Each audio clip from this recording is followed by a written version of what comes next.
Many of us have come upon hard times where we've been unable to pay our bills, whether it be sickness, work injury, or just mismanaged finances.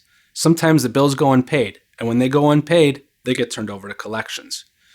Consumers have rights when their debts go into collections. However, what those rights are depends upon who's contacting you and when they're contacting you. First, what is a debt collector?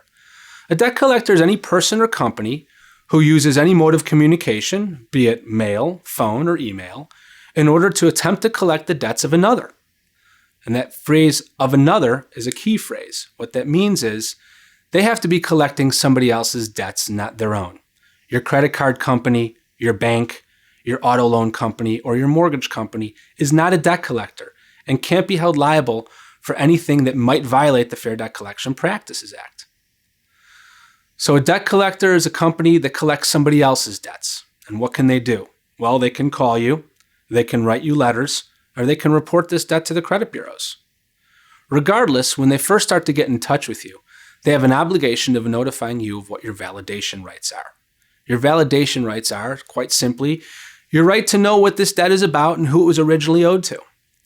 So, after first contacting you, the collector has to send you something in writing that lets you know that you have the right to dispute this debt within 30 days of getting that letter. You have the right to seek validation of that debt by making a written request within 30 days of getting that letter.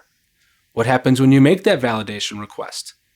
If within 30 days of getting the collector's first letter you do make a validation request, they have to stop all collection activities right there and provide you validation. They have to let you know what this debt is about and who the original creditor is. They can't go on collecting the debt either. Once they get your letter, they have to make a decision to either discontinue collecting the debt or provide you this validation. And there's no time limit to provide you this validation. They could take 30 days.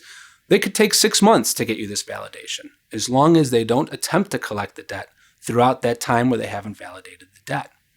If you're being contacted by a debt collector, you also have rights to be free from harassment, abuse, and misrepresentations. If you're dealing with a debt collector and you want your rights reviewed, call us at Smith Marco. We handle claims against debt collectors.